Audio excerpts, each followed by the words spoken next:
السلام علیکم۔ آج 23 مارچ 2021 پاکستان ریزولوشن 23 مارچ 1940 میں لاہور میں پاس کیا گیا۔ 81 ایئرس اس لمحے کو گزرے ہوئے ہو گئے ہیں۔ 7 سال کے بعد پاکستان 1947 میں وجود میں آ گیا اور اس کے بعد نئی کہانی شروع ہو گئی پاکستانیوں کے لیے، پاکستان میں بسنے والوں کے لیے، پاکستان میں آنے والوں کے لیے۔ ایک کثیر تعداد سے لوگوں نے ہندوستان سے اور ہندوستان کے مغربی علاقوں سے، خصوصاً اراؤنڈ دہلی، بہار، لوگوں نے شفٹ کیا اپنے آپ کو ہندوستان سے پاکستان کی سرزمین پر۔ میرا سفر بھی انگلستان کے لیے 1 سپٹمبر 1971 میں شروع ہوا۔ مجھے وہ لمحے، وہ دن ابھی تک یاد ہیں جب میں مکلوڈ روڈ کراچی میں برٹش کونسلیٹ پہ اپنا ویزا لینے کے لیے، اسٹوڈنٹ ویزا لینے کے لیے وہاں گیا۔ وہ سفر مجھے اچھی طرح یاد ہے۔ آج میں آپ کو ایسے سفر کی طرف لے جا رہا ہوں جو میرے والد نے پاکستان بنتے وقت ریکارڈ کیا تھا۔ یہ وہ ایک خط ہے جو ہمارے فیملی آرکائیوز میں موجود ہے۔ وہ کہ انہوں نے ایک طویل تحریر لکھی ہوئی ہے جو کہ ان کے پولیٹیکل ایکٹیویزم کی کہانی ہے، جو 1937 سے شروع ہوتی ہے اور 1947 تک اس میں اس کا ذکر ہے۔ اس کے بعد وہ اپنے سروائیول کے لیے پاکستان میں، کراچی میں پہنچ گئے۔ یہ خط انہوں نے اپنے والد محترم کو، میرے دادا فیاض الرحمان صدیقی کو، جو ان دنوں میں بحرین میں ملازمت کر رہے تھے ایک برٹش کمپنی کے ساتھ، ان کو لکھا ہے۔ وہ لکھتے ہیں یہ خط 7 اکتوبر 1947 کو از کراچی۔ میں یہ خط آپ کو پڑھ کے سنانے کی کوشش کرتا ہوں، اور اس سے وہ اندازہ لگتا ہے کہ پاکستان بنتے وقت ڈے بائی ڈے ان لوگوں پر جو ہندوستان سے ہجرت کر کے پاکستان آ رہے تھے ان پر کیا گزر رہی تھی۔ یہ تو ایک چھوٹی سی کہانی ہے، ان کی ذاتی تحریر ہے۔ بے شمار لاکھوں لوگوں نے اس قسم کے تجربے، اس قسم کے لمحات گزارے ہوں گے۔ میں سب کے بارے میں تو نہیں جانتا، لیکن میں یہ خط پڑھ کے آپ کو سناتا ہوں۔ بخدمت جناب والد صاحب، السلام علیکم۔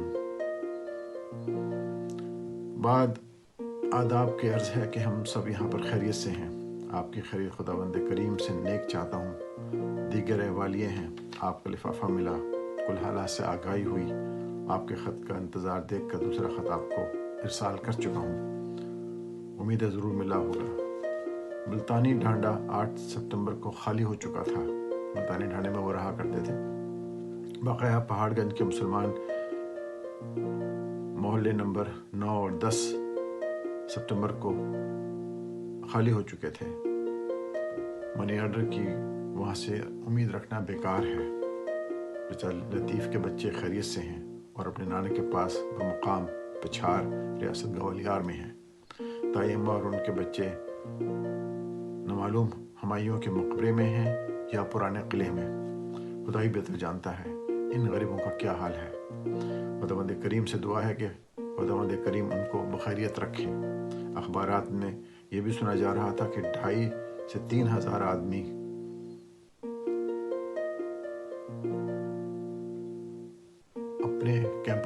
اپنے کیمپوں سے واپس اپنے مکانوں کو بھیج دیے گئے ہیں۔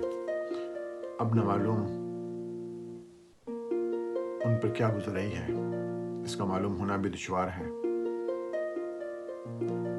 تائیمہ وہاں پہ پہنچ گئی ہیں یا نہیں مجھے معلوم نہیں۔ جس وقت فاروق عیدگاہ کے کیمپ میں ماں بچوں کے لال کنویں میں پہنچے، اس وقت تائیمہ اور کمال، جو ان کے چھوٹے بھائی ہیں، کمال الرحمان، بھائی نور الدین کے ساتھ، ان دونوں نے ان کو بہت زور دیا کہ تم بھی یہاں سے چلو، مگر انہوں نے انکار کر دیا۔ اور جب میں پرانے قلعہ 6 روز کے بعد عیدگاہ کیمپ پہنچا، کمال اور فاروق کو بچوں کو لینے کے لیے کیمپ میں پہنچ کر معلوم ہوا کہ بہو یعنی ان کی وائف، میری مدر، یہ سب اپنے بھائی نورالدین کے ہمراہ لال کنواں چلے گئے ہیں۔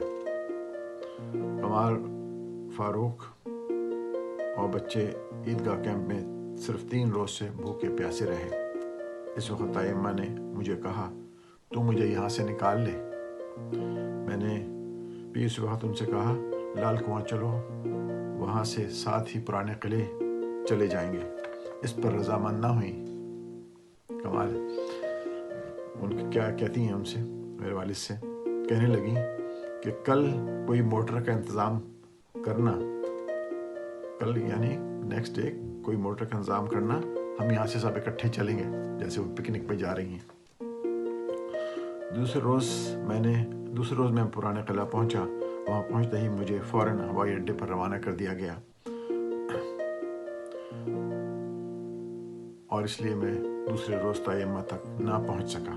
مامو اشفاق، مامو محرم بخیریت 14 سپٹمبر 1947 کو دہلی سے چلے اور 24 سپٹمبر کو 1947 کو کراچی ریل کے ذریعے پہنچے۔ راستے میں لدھیانہ جالندھر میں ان کی گاڑی پر ہونڈوں نے حملہ کرنا چاہا۔ کمانڈر انگریز تھا، اس لیے انگریز کمانڈر نے جوابی کارروائی کر کے ان کے حملوں کو پسپا کر دیا۔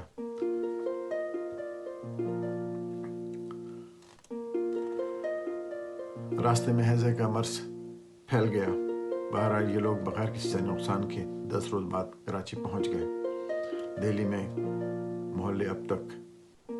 کچھ محلے اب تک بچے ہوئے ہیں۔ جامع مسجد، چتلی قبر، بوجلا پہاڑی، کچھ ترکمان گیٹ کا محلہ اور آدھا دریا گنج۔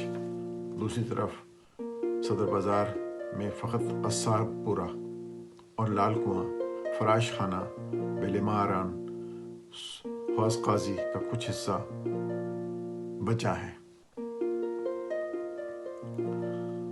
افروز جو ان کی بہن تھی اور بچے ماتائی جی کے، پیر جی سردار، افاق احمد، سید احمد کے مکان میں سبزی منڈی فراش خانے میں پہنچ چکے تھے۔ اب نہیں جانتا کہ ان کا کیا بنا ہے اور کیا حال ہے۔ سردار احمد، افاق احمد نامعلوم لاہور پہنچے ہیں یا نہیں۔ ریاض الدین کے پاس خط بھیجا ہے جو لاہور میں مقیم ہے، اور اس کے دہلی کے پتے پر بھی خط لکھ چکا ہوں، مگر ابھی تک کوئی جواب نہیں آیا۔ دہلی کے مسلمانوں کو ایسی امید نہ تھی، جیسا کہ مشرقی پنجاب میں ریاستوں کی فوج اور پولیس نے اپنی قوم ہندوؤں اور سکھوں کے ساتھ مل کر ظلم کیا اور وہاں مسلمانوں کا قتل عام ہوا، اغوا ہوا۔ 6 سپٹمبر 1947 کو لودھی روڈ کے کوارٹروں میں جتنے مسلمان بقایا تھے ان کو ختم کر دیا گیا۔ لودھی روڈ کے بازار کی مسلمانوں دکانوں لوٹ لی گئیں۔ 7 سپٹمبر 1947 نئی دہلی کے بازار، Connaught Place, Bengali Market, Gold Market, Baird Road, ان تمام دکانوں کو لوٹ لیا گیا، اور وہاں پر جو مسلمان رہتے تھے یا تو کسی صورت میں جان بچا کر شہر چلے آئے، اور زیادہ تر جنہوں نے مدافعت کی ان کو ملٹری کی مدد سے فنا کر دیا گیا۔ 7 سپٹمبر 1947 کی شب 10 بجے گڑگاؤں اور روڈ متصل پہاڑ گنج بیچوکیاں کی دکانیں لوٹ لی گئیں، کیونکہ جہاں کے مسلمان کچھ طاقت رکھتے تھے ان کے محلے کے باہر کے علاقوں میں مغربی پنجاب کے بھاگے ہوئے ہندو اور سکھوں کو خیموں میں رکھا گیا تھا، اور حکومت نے اس لیے بسائے ہوئے تھے کہ یہ لوگ مقامی ہندوؤں کی مدد سے ان آبادیوں پر، مسلمان کی ان آبادیوں پر حملہ کریں۔ 8 سپٹمبر 1947 کی صبح کو پہاڑ گنج کے بازار اور ملتانی ڈانڈا میں سکھوں نے پتھراؤ کیا اور آگ ملٹری نے برسائی۔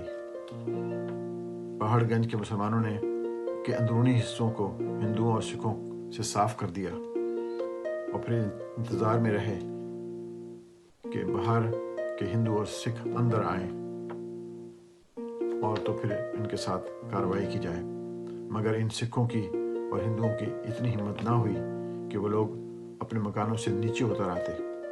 ان سکھوں کے پاس صرف ایک چھرے کی بندوق تھی۔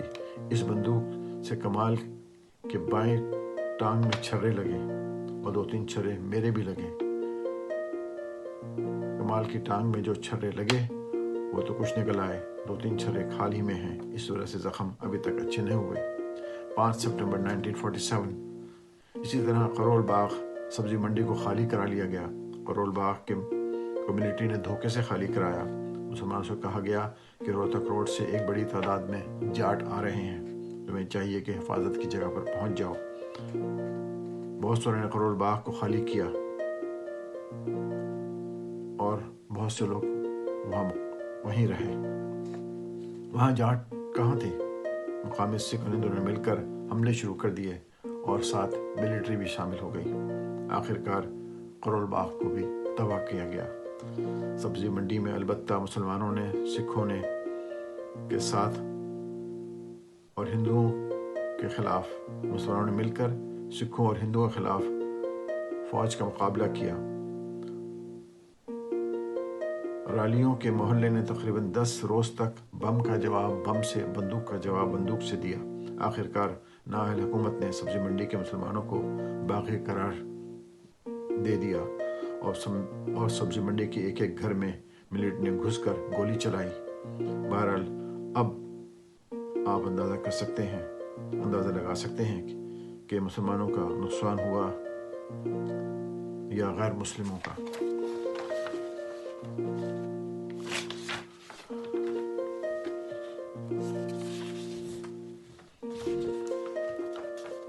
باقی مسلمانوں کے محلے یعنی باڑہ ہندو وارد، قطب روڈ، نواب گنج، مہدی گیٹ، کشمیر گیٹ وغیرہ بغیر کسی نقصان کے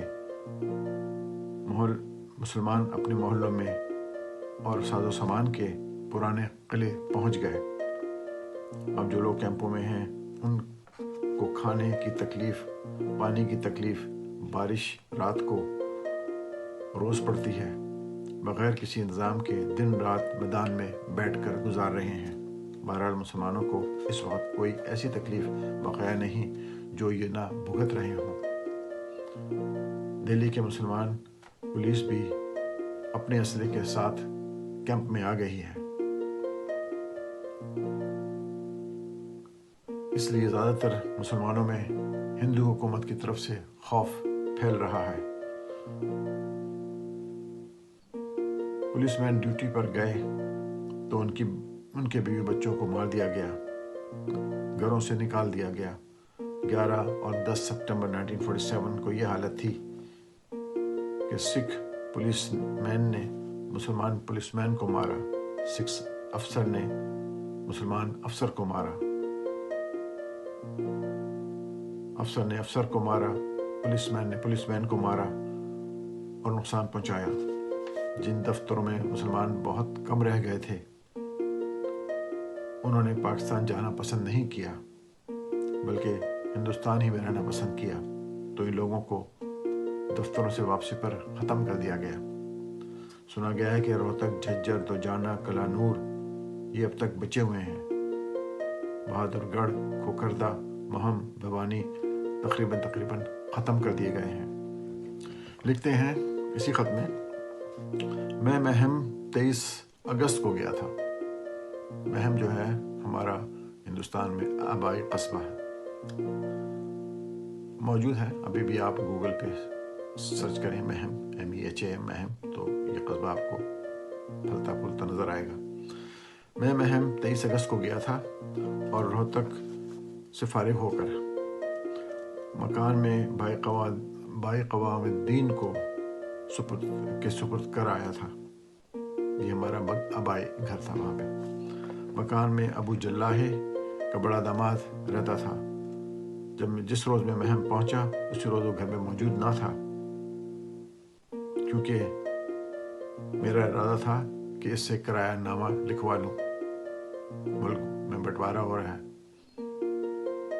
اور کرایہ نامہ لکھنے کا عہد کیا جا رہا ہے، ارادہ کیا جا رہا ہے۔ اس سے کرایہ نامہ لکھوا لوں اور اس سے سامان کی رسید لے لوں۔ 2 روز ٹھہرا